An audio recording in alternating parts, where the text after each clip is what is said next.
Bonsoir à tous, j'espère que vous allez bien. Cette semaine, j'ai le grand honneur de recevoir l'un des plus illustres artistes de l'école de Nice, Jean Mas. Bonsoir. Bonsoir. Merci beaucoup. Alors ce soir, vous serez en vernissage à la Galerie Ferrero de Guillaume Harral, rue Droite dans le Vieux-Nice, pour votre exposition Les Torchons d'art.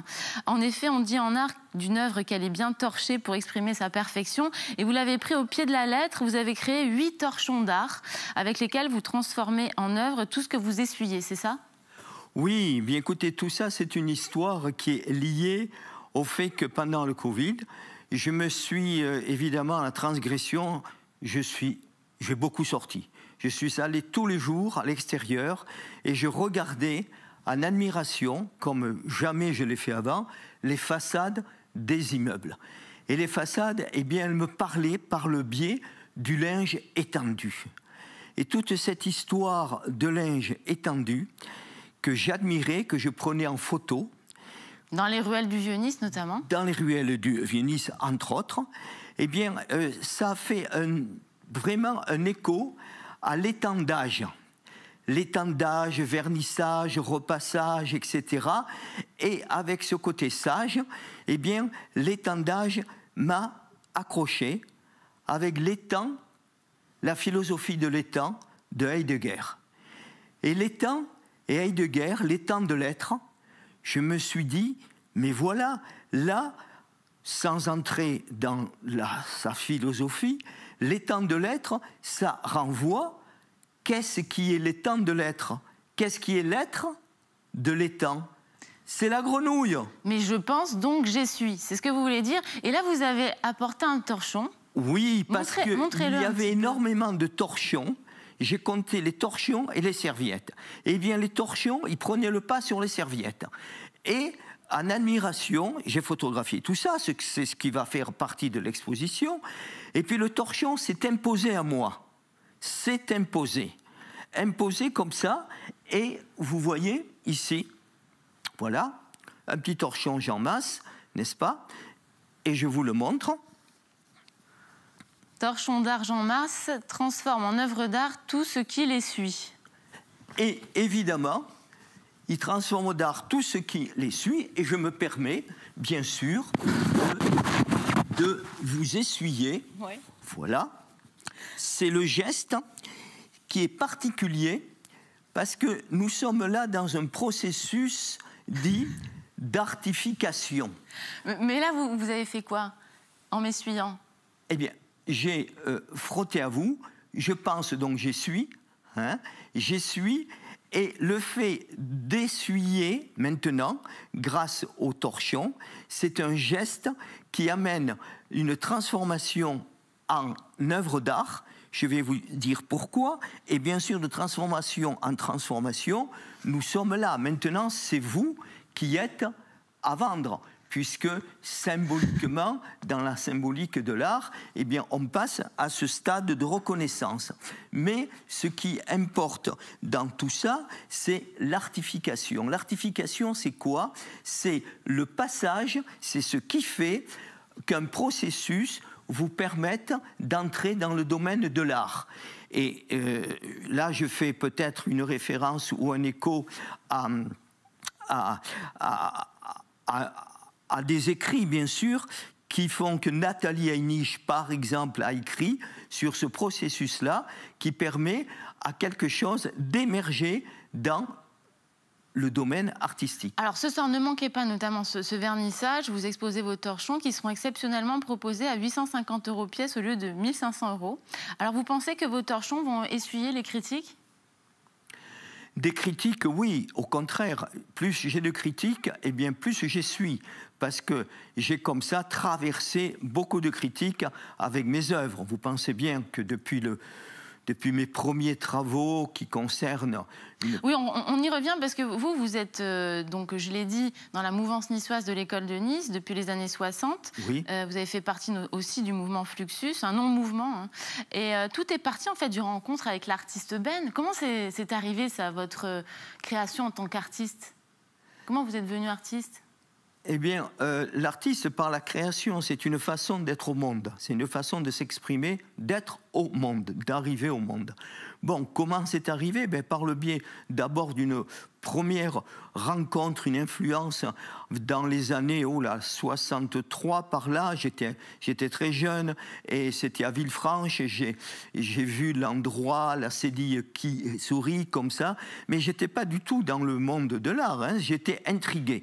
Et petit à petit, j'ai gardé des petits contacts, après dans le laboratoire de Ben, rue Tonduti de l'Escarène, puis avec d'autres personnes dans le mouvement, et j'ai fait mes premières manifestations et expositions et présentations de moi.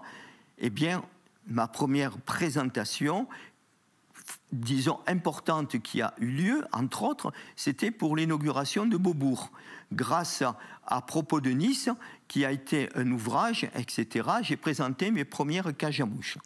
Cage à mouches, seule ou accumulée, elle symbolise à la fois le minimalisme, le presque rien, le vide. Ça, vous en avez eu l'idée en vous souvenant de votre enfance, peut-être que c'est ça? Les cages à mouches? Oui, c'était un passage. La cage à mouches est devenue, au fil du temps, mais dès le départ, mais au fil du temps, elle s'est confortée dans son rôle de véhicule artistique. C'est-à-dire, il n'y a plus de mouches à l'intérieur, le discours a remplacé l'insecte, et puis dans cette histoire-là de cage, bien sûr, toutes les références ont été à la cage et aussi à la mouche. On a des écrits à propos de la mouche, je pense à Sartre, la mouche, à Goldin, Sa Majesté des mouches, et tout ce qui se réfère à la cage. Bien sûr, à la cage, mais qui a à voir quand même avec la mouche, toujours. On a, au départ, Lucien de Samosate, qui m'a influencé dans les philosophes à vendre. Mais ça, c'est lié, c'est pour ça que c'est lié à la cage à mouches. Et puis on a cette histoire des vitraux. Ce que l'on ne sait peut-être pas, c'est que les vitraux au XIIe siècle, à partir, on appelait le vitrail cage à mouches dans les églises. Et on a des lieux, par exemple à Nice, au studio de la Victorine, on avait un studio, Victorine juste à côté, c'était le grand studio fait en verre parce qu'il fallait un bon éclairage. Donc les studios avant, ils devaient être comme des grandes verrières. Et les Niçois l'appelaient le studio cage à mouches à la Victorine. D'ailleurs, il y a eu un excellent article dans Nice Matin sur cette histoire-là. Alors, parmi vos œuvres, on compte également les bulles de savon, un mélange d'eau savonneuse et d'encre. Les ombres aussi, vous reproduisez des ombres de personnes ou d'objets, ou c'est l'absence, en fait, finalement, qui compte? L'absence. Ou les toujours appropriations. Donc, vous nous avez montré tout à l'heure un panneau à vendre. Vous vous appropriez des lieux, des personnes, et vous en faites des œuvres d'art. C'est ça? Oui. Ça consiste en quoi de mettre à vendre sur une chose? Alors, mettre le panneau à vendre, j'ai eu une période à vendre. Vendre, pourquoi? Parce qu'au départ, je voulais jouer avec le mot vendre, en remplaçant la lettre V par, mettons, C, ce qui fait cendre. D'ailleurs, exposition à vendre à l'occasion de la messe des cendres, avec le P parce que j'ai eu pendre, etc.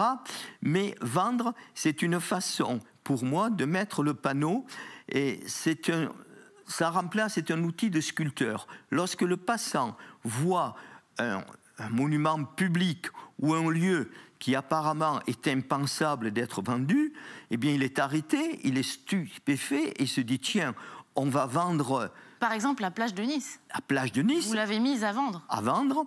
J'ai mis à vendre des églises, j'ai mis à vendre à Paris le Pont des Arts. Voilà. Alors ça, c'était l'intervention qui m'a vraiment intéressé. Avec une banderole, alors là, et là, les péniches, elles s'arrêtaient presque en criant « Qu'est-ce que c'est, les gens, quoi ?» Et on vous a appelé ou pas? Parce que vous avez mis votre numéro, bien sûr. Dans certains cas, on m'appelle. Dans certains cas, le panneau est décroché par Et les quand gens de vous la ville. répondez au téléphone, vous dites quoi? Eh bien, par exemple, je répondais pas moi quand j'ai mis à vendre à Monaco, face au casino, le Grand Parc.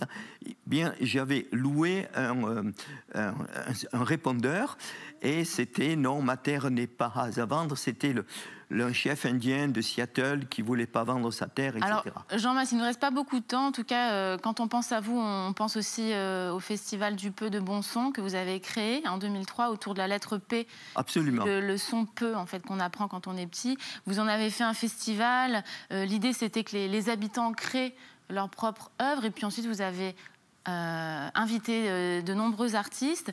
L'édition 2020 devait avoir lieu cet été, mais a été annulée malheureusement à cause du coronavirus.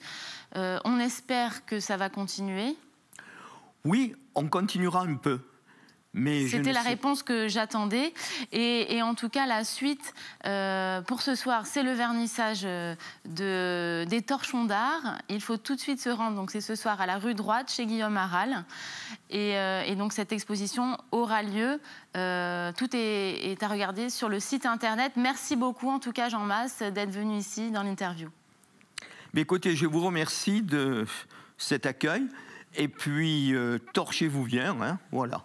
Merci Jean-Mas et à la semaine prochaine sur Azur TV.